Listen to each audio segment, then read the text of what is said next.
Once again, we'd like to welcome everyone to Randy and Candy Yao's Extreme Desire podcast, where we meet, talk, learn, and hear from some of the legends and people in the real world of hunting, where we keep things down to earth with real people. This week we're going to be visiting with Matt Elliot from Benchmade Knife Company. Matt's been with Benchmade for quite some time. He's an excellent outdoorsman, good person, good all-around hand, and he definitely knows his knives. So let's have a visit with Matt and learn a little bit more about him. We are here today with Matt Elliot from Benchmade at the Benchmade main office here in Clackamas. At the headquarters. Yeah, Oregon City, Clackamas County. Oh, okay, yep. Clackamas County. Yes. Yeah, okay. Yeah. They make riverboats here too, right? They do. Yeah, a number of them. Yeah, but Clackamas drift boats is just down the street. And then I used to have one of those, yeah. You did? Yeah. So nice and lightweight for pulling through the shallows. Yeah, they are. Yeah. Except when we drug it down the John Day River, we took the bottom pretty much off of it. Well, there wasn't enough water. I think they say fear no rock, right? Yeah. No, it feared it.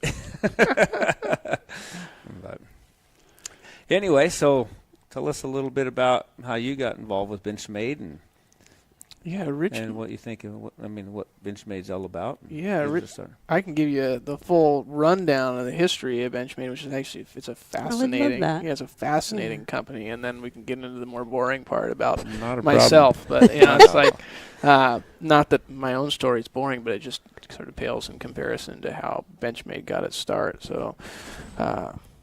The founder of the company, probably the place to start is with Les Diaz's and his wife Roberta, and where the company actually was started was in California. Uh-huh. And when originally founded, so basically what happened was Les, he was at the time was going to USC, he was in law school there in pre-law, and just kind of got tired. He refers to himself as being unemployable, and he got tired of spending his money on tuition and was trying to look for something else to do. And so he dropped out of school at that point, I believe, and had gone into working as a paralegal for a law office and was working in this like dingy, sweaty basement in some LA law firm. And he's obviously a big knife and gun enthusiast, and he was at a gun show one weekend, and he started talking to these knife designers, custom knife makers, and they were telling him, you can basically create your product in your garage. You can live out in the middle of nowhere if you want.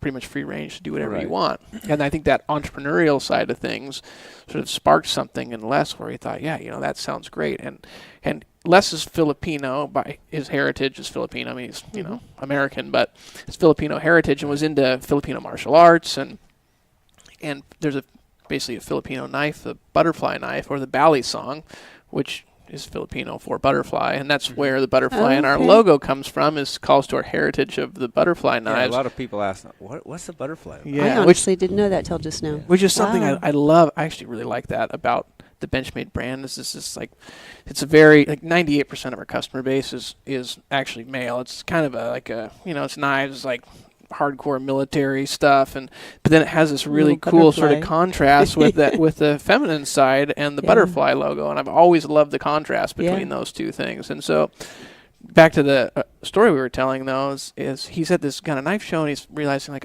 could totally do this, and he's thinking about this Filipino sort of martial arts fighting knife, which is the butterfly knife, the bally song, but nobody made a good one. And he's looking at these custom knives and seeing the level of craft, and is thinking, I could partner with the custom knife maker to build a really high quality bally song, which is a fantastic knife design in that it gives you the benefits of a folding knife, right? Mm-hmm. Where the blade is actually protected in the handle, but is as strong as a fixed blade knife, because when it's open, it has the two handle parts that fold around, and when they're closed around each other with the blade open, it won't let the blade go in either direction, right? And so he made, I don't remember exactly how many, I always mess that number up. It's like, we'll call it 10. He made 10 of these knives with a family member of his, and they went into a local gun store and showed it to the guy at the counter, and he said, hold on, and he went to the back, and then the guy came out with the owner, and the owner is like, these are great, these are incredible. Can you bring me, multiples of hundreds more of these in a couple of weeks? And Les says, it's funny, he tells the story. He's like, yeah, sure. Yeah, and then how am I going to do that? He walks off and he's like, oh gosh, yeah, how am I ever going to do this? Yeah, how? And that's like the birth of Benchmade as a brand. And from there, it's gone through. That was many years ago. That was in the 70s, and then went through. At that point, he was doing different stuff. So he was building some high quality things. He was also importing product, and through that import relationship, we ended up getting overextended. It was Balisong Inc. and then converted to Pacific Cutlery, which Pacific Cutlery Benchmades are still highly sought after. Mm-hmm. And you'll actually see on our butterfly knives, the logo that's on the Benchmade logo that's on the butterfly knife is different than our Benchmade logo. It's more like the old school sort of Balisong logo, which is kind of interesting as well. It's like all this like little kind of cookies back to our heritage throughout things. So he basically gets overextended, and the business gets overextended in making deals with import companies. Basically made an agreement with a local large retailer that we would supply X number of knives, and then when we went to the importer and said to the Asian manufacturer and said, hey, can you supply these knives? They said, we can't give you that many. And as a result, the company ended up actually folding, and through some just smart strategic banking moves with a really smart banker, they found some of the equipment, were able to buy it back, and started this in 1988 officially, started Benchmade as a new company. And at that point in time, Les just said, I never want to be in a position where I can't meet my customers' needs again, ever. Right.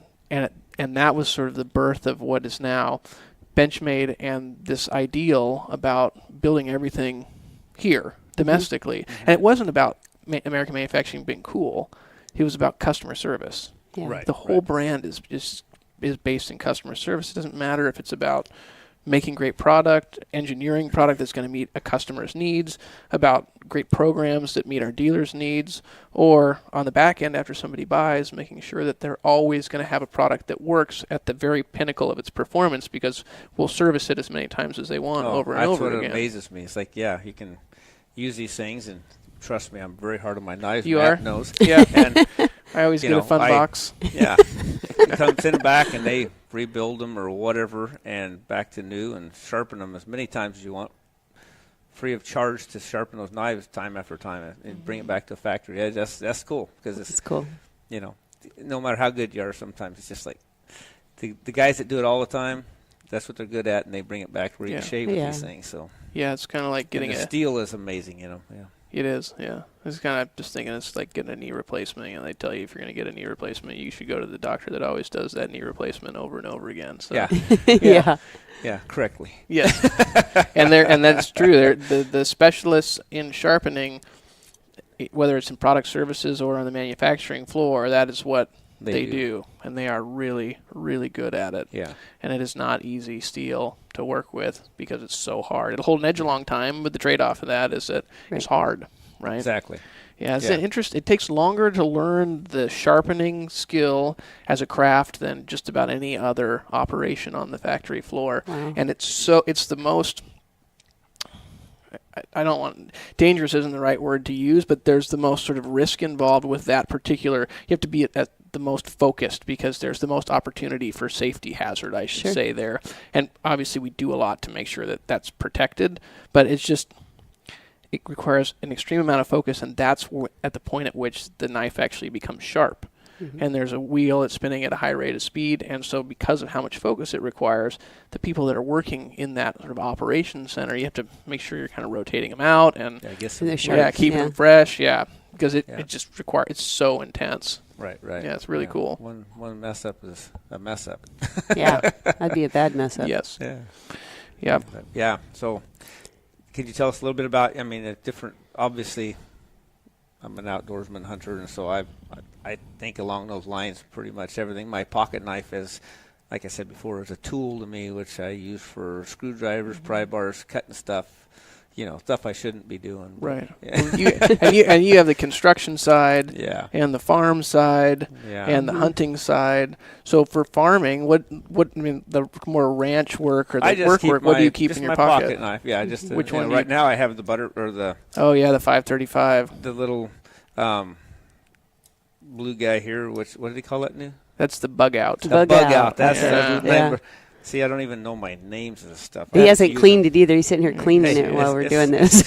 Yeah, I took some blood off of it. No. Yeah, we were talking about like farming and hunting, and you were just cleaning tape residue off of that thing. So maybe you're not as hardcore as I thought. No, I just got this one. The other one I put away because this one's so light. That's the reason I got it. It's not. It's just so lightweight that that's why I have it. It's easy for me in my pocket. Oh, it's great. And the interesting thing about that knife, I think, is sometimes a misconception is people will look at a knife profile, and they'll see a larger profile, and that you can see this is actually a relatively large knife. Yeah, it's probably almost 5.5, almost 6 inches long. Mm-hmm. But that's not actually what makes it feel large in your pocket. What makes it feel large is the width. Exactly. Right. Exactly. The depth of the handle. And so you probably hardly notice that's even in your pocket. No, that's why I went to this, because I had the other one with the that composite. Mm-hmm. Yeah. It was bigger, and bulkier. Thicker. Yeah. It's nice. I loved it. And Yeah. I wore a couple of them out, but then they rebuilt them. But this one's like, that's just real easy. And it's blue. And what I like about blue and orange is I actually can find them when I drop them. Yeah.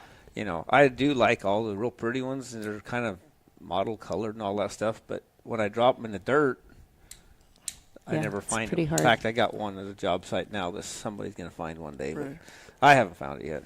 Well, it's like Troy and Shelley, right, who you're staying with right now. I remember Troy and I were skinning it. It's actually the first buck I ever shot. We're skinning this deer with my bow, and we're skinning this deer, and he gives me this knife. It's got to be like he could tell you. I can't remember exactly what it was. It's a custom knife, though, and one that he loved, and, we're skinning this buck, and I ended up underneath it, and I'd kick some dirt over it in the process. It was a wood-handled knife, and I'm a traditionalist. I love wood-handled knives. I usually carry a wood-handled knife in my pocket. Cool. Right, but you have to keep track of it.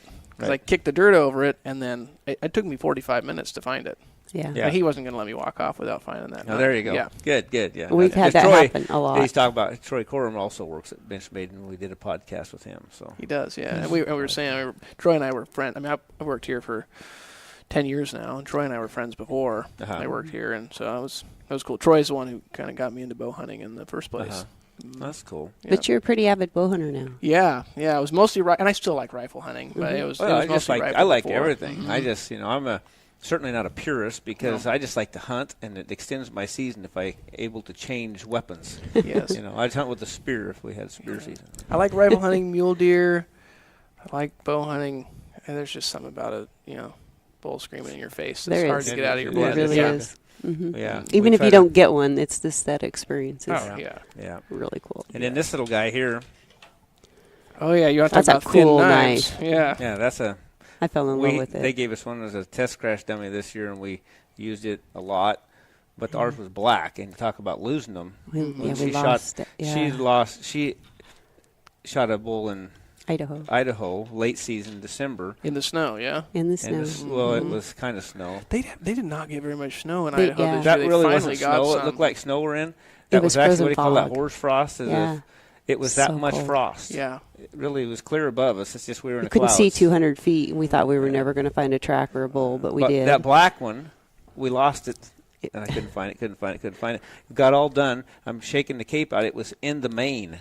His hair, because it was so cold, his hair was just super long. And stuck back together, It fell out. Well, there's that dang knife. I was in deep trouble. I like the orange. Somebody else is going to find themselves a special treat. Actually, my friend, my best friend, my hunting partner, he lives in East Idaho. Kind of, I don't know, probably not too far from where you were. Mm-hmm. He lives in Arco, Idaho.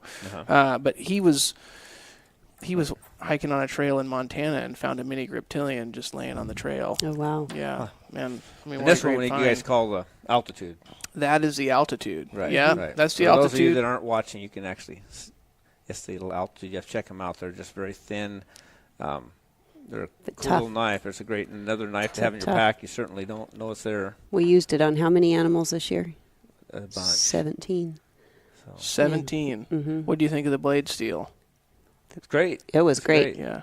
Yeah. No, that's what I love about your guys' knives. All of them. I mean, they just, once you, like you said, you have them to a great edge, they stay with a great edge for quite some time, But if you can just keep up with it a little bit, it's fairly easy to keep sharp. And you're talking about sharpening is kind of an art, and I've done it so much. I just know when it works. Mm-hmm. But if I really think about it, like if I have to do it slow, I don't do so good. I do it fast, I do good. Yeah. But it's really weird how it works. But yeah. And those little pull-through things, you got those little those work good. I like those. Those are great just to keep it to a certain, and then you can refine it. Yeah, those work really well for a lot of steels. And what I need to get you is these work sharps we've been using. You could even pull a ceramic rod out of a halogen bulb or something to get a piece of ceramic. But this steel's really interesting, and it's different than others. When I was talking about how there's like a contrast between, or trade-off between hard steel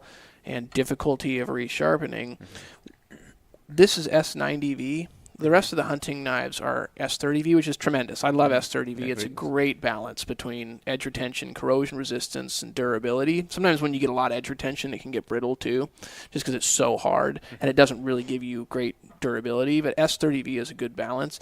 S90V is probably our hardest blade steel. It's extremely difficult to work with. It takes a long time to manufacture just one of these, which is like, there's not much to it. It's a $230 knife, and you're like, oh man, there's just not much on this thing. It's the steel, and it's the manufacturing to actually create it that really puts a lot of the cost. And then there's cool features like these little carbon fiber micro scales and some other little nice touches. But the interesting thing about S90V is that, that's the best way to explain it. If you were looking down the knife this way, and back forward, right, and you're looking at like at a microscopic level, right? So you're like looking at the edge up on, and like this, when a knife starts to get dull, the edge rolls over, right? And so what you're doing when you sharpen it is you're just standing the edge back up. Yeah, that's what I've been told. Yeah, you guys are. I just thought that gets dull is dull, but actually it's just rolling the edge instead of actually getting dull. Well, eventually though, it will break off. Right. And once it rolls over and breaks off, well, now you actually have to like really run it through that pull through, or run it over a diamond honed or something to get it back to, like, you have to reshape the edge at that point to reform it. That's where you got to do it right. Yeah. S90V, I was worried about S90V because it's like, well, man, when this thing does go dull, if somebody hasn't taken care of it, they're going to be in trouble getting an edge back on it. Well, the incredible thing about S90V and this particular knife and the bevel angles and everything is that it never breaks off. So it actually, in some senses, is easier to sharpen than S30V and some of the others, because you never have to deal with reforming it. So you can just use a ceramic hone every once in a while. And what we've done we have a test lab here where we kind of test all these steels, and what we found is that this S90V steel, when you get it to that point, from all the way initial sharpness 100% down to needing to resharpen, if you compared that to a replaceable blade knife, that's about 5 to 8 replaceable blades that you would go through to get through that process. And it's still cutting at that point. Right. And then it's 3 passes per side on ceramic, and it's 95% original sharpness again. Yeah. I mean, everybody's got their thoughts on the replaceable blades, and, nothing against them. They're incredible, sharp little it's a great tool. Things, and I keep them and stuff for doing intricate stuff, or if I'm caping something, or I'm doing, there's times for it, and it's great. Yeah. But out hunting, I've just found that I'm just kind of a freak about leaving garbage in the woods. And I'm a freak about, so I break a blade, or I get a dull little blade, now I've got to do something with it, and I've done this from experience. I'll put it in my pack. And then it lands itself. First thing you know, I forget about it, and I dig through the pack, and I've ruptured my hand. Or I have to leave it in the woods. And then I just worry about that. And I have actually found them in the woods, laying here and there. It's like, it just bothers me. Now this thing is still, it's dull, but it still can injure somebody. So I don't know. I'm just going to stick with my fixed blade for out there, keep my replaceable ones for places that I can, But this works really good to take that place, because it is so small, so and you can get in all the little cracks and crevices. There's definitely a great application for a replaceable blade knife. You talk about caping. You talk about, which you have to be careful. Intricate. Yeah, like a lot of times for caping, I like just use a flathead screwdriver. And when you're getting around, the pedicles just and certain all that. areas, it's just nice. Or fleshing things out. Yeah. Rolling knives, there's nose, lips, and stuff. If you're or trapping. If you're trapping and skinning out small game, totally great. And all that stuff. The one thing I always try to caution people on is just just from a pure safety standpoint, and I think we talked about this at the ladies' hunting camp too. Mm-hmm. It's like I love the idea of the replaceable blade knife. It's great for somebody that can't sharpen to just be able to snap another blade on there. But please, anybody that's going to go out in the woods, don't just have that. No. Exactly. Make sure that you have a hard use yes. knife. They would tell. So any survival expert would tell you, for the most part, it's like, there's on the list of items that you should have with you if you end up in a bad situation. It's like shelter and water. Mm-hmm. Food, you can actually, I think you can go a long time without food. Like 3 weeks before you think die, you're going to die. Incredible. Yeah, I'm going to starve to death. No, you're not. Yeah, you're going to have a headache. You got almost a month. Don't worry about it. Yeah, but it's like shelter and water, but how do you create shelter? So it's really water and a hard-use knife so that you can actually create the shelter, so you can create the fire, so you can do all of that. And a replaceable blade knife is just not going to cut it. So it's a great tool. Like, I never want to trash any other knives. Oh, heck no. Totally take a replaceable blade knife with you, but carry a hard-use knife too. Yeah, you need to have it. And if you do it a lot, you'll come to find that's just what you got to have. I mean, it's just there's nothing to replace it. When you need it, you need it. Something with some backbone on it. But how was it? So one of the unique things about this knife is these micro scales up here. And so instead of like what you'd get in a traditional skeletonized knife, where it just all be like basically what we call the tang area, just be the thickness of the tang the whole way down. Now, we put these micro scales on here to give you a little more control and grip. So 17 animals with this one knife, how did it perform for you from a comfort standpoint? Well, it worked great. The only place I find is where it rocks right here on your finger where you rock, and it after a while, you're starting to get a sore spot there. Especially elk, Yeah. Elk and stuff where you're putting some pressure on. And maybe I just need to sharpen my knife more, but I was always in a hurry. But it's, it works good to have something there. Other than that, I thought it was perfect. But I had the same problem. I'd come out with actually a dent there from you're trying to hurry. Yeah, well, you can wrap paracord around this. You can do different things, Well, I don't know. And I don't know if anybody's ever tried to, for those people who don't know, like the speed at which you process game in the field. That's very true. Yes. I would imagine you'd get a hurt finger trying to keep up with Randy for sure. So this particular knife, I think my favorite thing about it is the contribution that it makes to public land access also. So it's not just, so a portion of the proceeds from the Altitude, the one that comes with the camo sheath, is given to the backcountry hunters and anglers to help fight for our right to hunt, and more importantly, our children's rights to be able to spend time in the field. Benchmade's been huge supporting that. Yeah. And that's super huge to us. I'm pretty sure everybody's heard, obviously heard of Benchmade, this and that, but and so what is your title here at Benchmade now? You're Director of Marketing. Director of Marketing. Yeah. Okay. So it's they're a great company. It's like we went down and watched down below where they build the knives. Yes, that was so cool. And it's just cool to me, the camaraderie and stuff with the director of marketing goes down there and everybody, hey, man, how's it going? And, hey, let's go fishing this weekend or whatever. I mean, you just don't see good friends. that. Yeah, in so many big companies, you don't see that. Yeah. And that's what we've noticed with so many different people we work with. That's cool. I love that everybody kind of a family type unit. This was the first tour I took of what do you even call it, the manufacturing, and I've worked in mills and stuff, and there's such a huge gap between the office people and the people that work on the floor. And so when we took this tour, when I walked out, I told Randy, oh my gosh, that's so cool. They've really got something. And the pride, they stand there and sharpen those knives all day, and I'd be, oh my gosh, I can't believe it, but they're so proud of what they've done. Somehow you guys have instilled that, and that's really cool. Yeah, well, the culture comes all the way from the top. And so you're talking about, I imagine some of the other businesses that you're associated with that you have this experience with, Loopold, Weatherby. These are family-owned businesses. Same right? type of deal. It's the same That's what type. we're and that's seeing. what we love, yeah. Mm-hmm. That's and it's what, really cool. Yeah. The big corporations, when they get too big, they lose a lot of that. And That's I wouldn't say that it's not a struggle too. Oh, as you start to scale and grow, I mean, they're definitely, when I started here 10 years ago, we were not even half the size we are now, and that requires capacity and people. And we're more than double as many people as we had, and twice as busy and everything else. And so there are times when anymore, like I walk out on the factory floor, and there are people that I don't know, and they've worked here for 3 years, and it's kind of the same. And I mean, it's the natural state of things, but it doesn't mean that you don't always have sort of your core relationships and the opportunity to make new ones every day. So a lot of it is just about talking to each other when you have the opportunity to do so. Yeah. That's pretty neat, though. Yeah. So that knife there is very different from this knife, and if you wouldn't mind, I'd love to just kind of like give an explanation of the two. You've used both. So this is, well, I have this in my pack. And this in my Is yours orange or pink? It's orange. Okay. I have a pink one. Yeah. I wouldn't care if it's pink.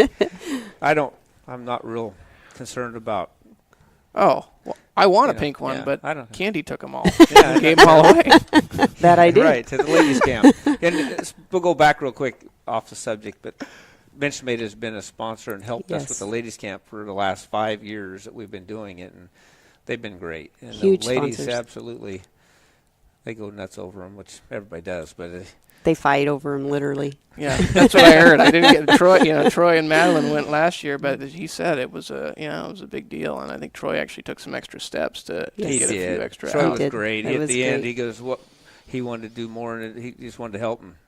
So he gave at that Utah camp because there was a small number of people that didn't get them. That he made sure that everybody got one. It was pretty cool, and they really appreciated it. Yeah. So. Yeah, there's a couple of immediate benefits, especially the ladies hunting camp. And when we first started talking, we were talking about the TV show that you had for some time and the ladies hunting camp, and it's like, and the TV show was great, but the ladies hunting camp is just something totally special. It's really taken off. Yeah, it's hard to. We don't even know what to do with it, as we've said. We're still trying to figure it out, but it touches so many lives and. Yeah. In such a great way. Yeah. It's hard to not continue. It's like, what do you do? The story that 2 years ago I was at the NSSF, the National Shooting Sports Foundation. They have a research breakfast at SHOT Show every year. It's just really interesting. And I was listening to a presenter talk, and they were talking about the sort of danger in the story that is never really told. Because we hear all the time, right? Oh, the female end of the hunting industry, it's the fastest growing, which is true. But what they don't tell you is it also has one of the highest attrition rates before a year, because it's like, we're doing all this work to encourage women to come and participate in the sport, and then not giving them the support that they need. Right. They don't have that. Right. They're hunting with maybe a boyfriend or something, and then they break up, and now they don't have a partner. The ladies' hunting camp, it gives them a community. It gives women a community of women to help, and men, but to help actually create a real base of community that can fuel their passion for the outdoors permanently. Not just like, come. So we can sell you some product, great. We want, we're really pumped on women joining the market so we can sell a bunch of gear. That's not what it's about. It's about the continuation of that relationship. And then what those parents, the women and the men, instill in their children, and the sustainment of our entire livelihood for a long time. Because they do need a support group. They really do. And the instructors and all the people involved, the sponsors, even social media, I'm looking to go hunting. I'm bummed out. I want to go for a hike on next Saturday. And you'll see the answers, and it pulls them all together, and it keeps them going. Whereas if that wasn't there, they'd probably just go to the mall. Yeah. And that's what we're hoping with the, like the ladies hunting camp page and stuff. Eventually the ladies can all communicate through that. And, hey, man, does anybody want to go turkey hunting or elk hunting or whatever? And eventually have a huge following that they can all come together and find somebody to go and hang out, even if they don't know each other. Figure it out when they get there. It's kind of fun. And they're doing that. I've got girls in Colorado that have signed up for the camp, and she doesn't want to fly it by herself, so she just, how brave is that? She just put it out there. Hey, anybody going to the Utah camp, can I hitch a ride? They've got it all worked out. That's great. So, That's cool. Yeah, and then to watch them when they harvest something is really cool. I bet. Really cool. Yeah. So I have not had the opportunity to be with too many people when they've sort of, had the opportunity to harvest something for their first time. Neatest thing ever. I've done it lots, and it's just like it's just cool. It's it's a thrill. That's what almost all the hunting I do is with a few select people, and like a lot of us, and it's just a matter of sort of getting outside of that and branching out more. Yeah. So it's like we would just watch each other, do it over and over again, but not the newness of it. And a lot of those friends of mine are also now starting to have kids that are of the age where they can take them out, and they all tell me. Yeah. And everybody says exactly the same thing. I would 100 times over, way more excited watching my son or daughter kill their first bull or buck or whatever for the first time than myself. Yeah, that's one of the podcasts we're going to be doing as soon as we get home. Is our little granddaughter Gracie. Yeah, she like 9 or 10, she's 9, 10, whatever she is now. But she harvested a nice 4-point this year, and I was with her and got her lined up. And is in the backcountry in the wilderness, and she's tough little turkey. And her mom and dad was there too, but they stayed back. They let me take her in and get her all set up. And she made a 300-yard shot and killed this buck. Just everything was just so perfect. But we're going to have her tell her story and how. So it'll be fun. It's cool. Yeah. So I think you've seen the pictures of her holding the little blonde. We got lots of Benchmade pictures of her. She's so cute. The smile is wider than the rack. Yeah, it's just cool. But that's awesome. But anyway, go back to your knife I butted in. Oh, no. That's what we're here for, right?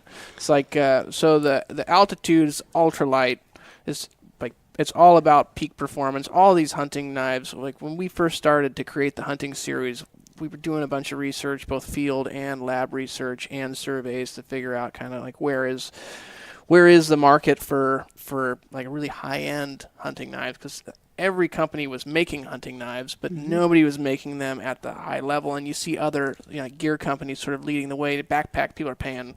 I mean, I remember when $200 was a lot for a backpack, and now I've got backpacks that cost $650, no problem. I've got jackets that cost $800. I mean, like just dumb amounts of money, but it's like it really makes a difference. It makes such a difference. It's already hard enough. Backcountry hunting is already hard enough. That's right. And you might as well take any advantage you can out of it, so you don't have to worry about your hurting feet or your wet pants or your knife that's not sharp when you're in the middle of processing an elk and packing it out. Because you're going to crush yourself doing it anyways. So just make it as easy as possible. So we do all this research and we find, like there's this great opportunity for a real high-end product in the market. We create Benchmade Hunt from that. Eventually, now we've led to the Altitude, which is like the absolute pinnacle of anything we've ever created. But in that research, one of the things we did is we pulled out like, well, what is the center bullseye of what most people would like? What do they tell us? Okay, well, I want a 4-inch drop point blade, rubberized handle that's orange, some sort of a more Kydex type sheath, and that's where the steep country came from. So, and this knife is actually, it's one of the best in the whole series, and like little secret, it's also the least expensive of any of the knives in the whole series. And so you can see it's got this, like a 3 3/4 4-inch blade. It's got the rubberized Sanaprine handle, and it has some really cool features too, where like a lot of handles would have a molded handle. Inside of the tang of the knife back here in the handle, it would turn into almost like a little strip, and then they would mold around that. Well, this is actually a full tang knife that we've over molded around, and you can actually see through the spine here, right? The rib sticking out. Yeah, the rib sticking out. It really is a tremendous overall profile and design. Yeah. It's a great knife. I have that knife. I have that other one when I'm boning animals out. Yeah. That I carry too, just for that. But now I've come to find I use this a lot too for that. But this, that Hunt's steep country knife is just absolutely amazing knife. And that's my hands down favorite. You just don't need a whole lot. I mean, that's all you really need. It's true. If you had to pick one knife in the whole world, you could only fit one thing in your pack, this would be it, in my opinion. It's always in my pack. Yeah. Because it will do anything. Yeah, if people ask that all the time, if it was only going to be one knife, what knife would it be? And I'm the same. For me, if I had to have one knife, that would be the one. Now, I like 3, but if I had to have one. Well, we like, dozens of them in your house, whatever it is. I don't want no more than 3 in my pack. It gets heavy. Not in my pack. Yeah.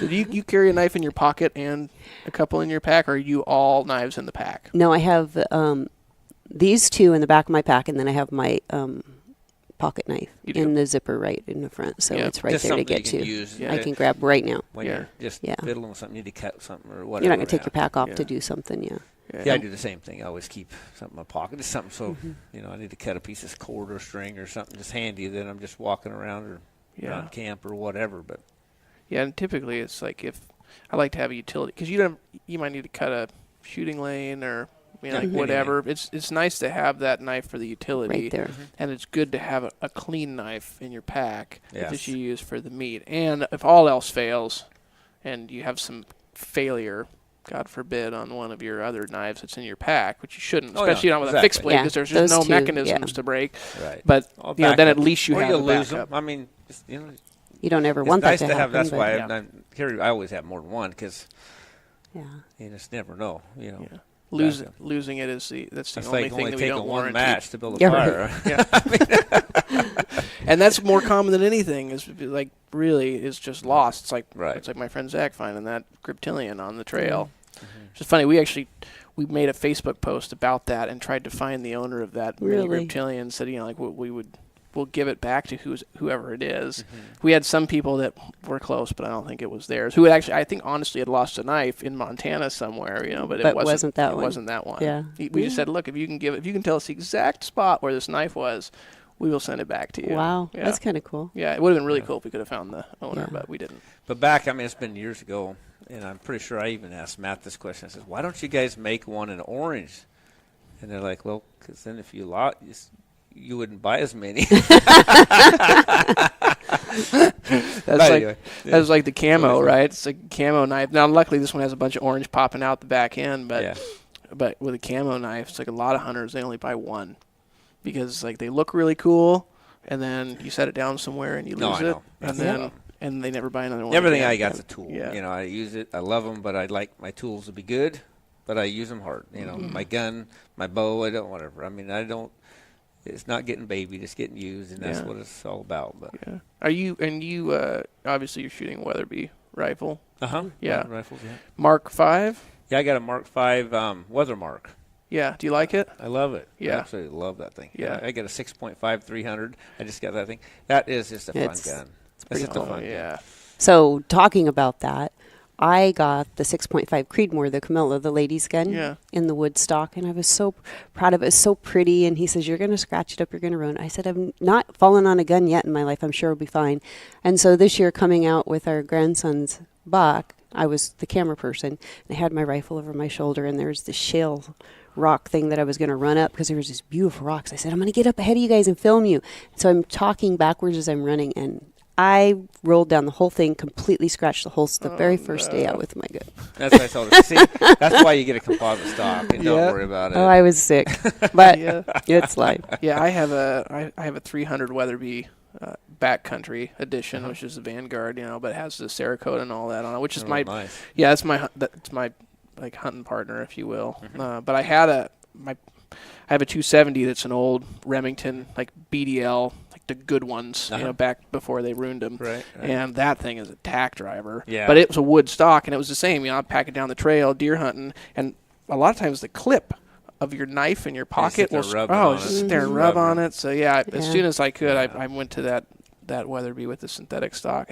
The one thing I wish I would have done is put a brake on it because that 300 Weatherby hits like a Mack truck. It's just a really snappy round. Like a 7 mag is a snappy round, but even more so. It's the only rifle I've ever actually set down. It's walked off the bench because I put 2.5 boxes through it. I was trying to get creative, and I was trying to shoot these 210 grain Nosler long range, which I just didn't like. There's something about the twist. When I went to the 180 trophy grains, it was under an inch immediately. But so I kept trying to shoot it, thinking my scope was off, and it was just after 2.5 boxes, I just couldn't take it anymore. You were pretty sore. Yeah, I was sore. Yeah.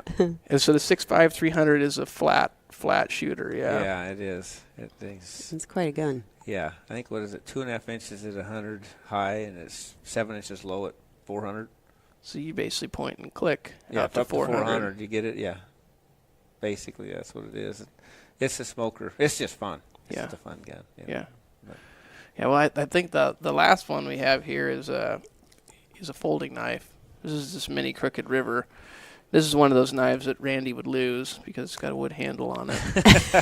But it's pretty. Little piece of orange. It is pretty. Yeah, it does have a little piece of orange.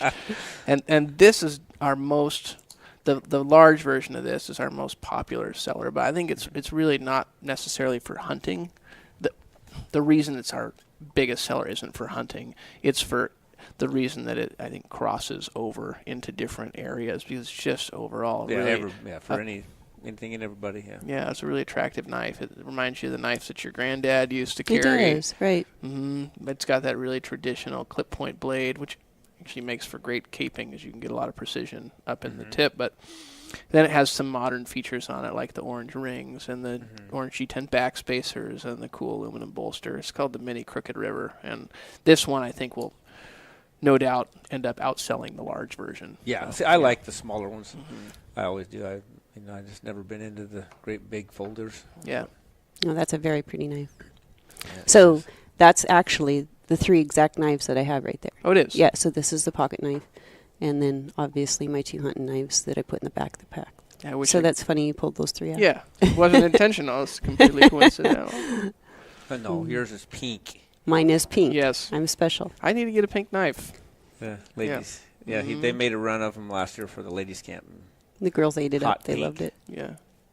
We got to get creative this year and do something like that. Yes. And when is the ladies hunting camps? There's are there 2 or 3 this year? There's 2 set. We have one in Utah set for June 22nd through the 24th, and the Oregon one is set for July 27th through the 29th. But we have, as of right now, 200 ladies sitting on a waiting list. 200. So we're probably in the next 2 weeks going to open that back up and have another Oregon camp. You're going to do 2. Yeah. Awesome. And he keeps saying, well, I guess that just too bad they didn't sign up soon enough. And I said, I'm the one that has to answer them. You're going to have 200 ladies call me, no? You handle it. How many ladies per camp? We love it. We have 50. 50? Yeah, we have. So there's 4 camps worth of women on the waiting list. Yeah, that's correct.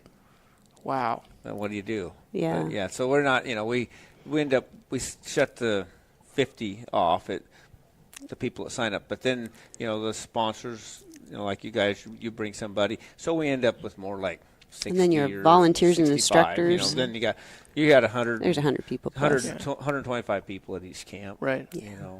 To make sure that the experience and for the 50 that are there is top notch. And a lot of the husbands come too and just hang out, and they pay just a little bit for their food and this and that. And but they're not allowed to take classes with the ladies because that's what we're trying to do is stop that. That's where a lot of the dependency. As well as it's like Candy does not like me teaching her anything. But Randy wouldn't even let me teach him anything. The other women, they tell her, your husband is the most patient man in the whole world. And I'm like, yeah, see? Yeah, that's not how it works. No, it sure isn't. No, not how it works at all. Yeah. And so what? Yeah, I guess what do you just keep having more and more camps eventually? Or I don't know. I think what we can't do it this year, but. Maybe next year because these ladies love it so much they want to come back every year. So I think what we need to do next year is we open up a second camp maybe in both places, and it's an advanced camp because they're taking the same class from the same instructors, and if you have beginners you have to repeat probably 75% of that stuff. Right. So now it's old to them. So I think we need to step it up and have more of an advanced, teach them some more skills. That's where we're headed, I guess. I don't really seriously know yet. We'll get through this year and find out. That's the way we do everything. But I suppose we better wrap this up. I think you guys got. I think he's supposed to go back to work.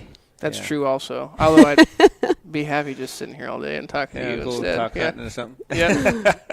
But anyway, we appreciate your time, Matt. We will do it again. Okay, sounds good. Thanks, Randy. A lot. Thanks, Matt. Thanks, Candy. Hope you enjoyed this week's podcast, and remember, it's not always perfect, but it is always real with Extreme Desire. Please always remember we cannot continue without social media these days. Once again, we ask that you like us, Randy and Candy Yao's Extreme Desire, on Facebook, follow us on Instagram, and subscribe to our YouTube channel. And please check out our website, extremedesiretv.com. See you next week, same place, same time.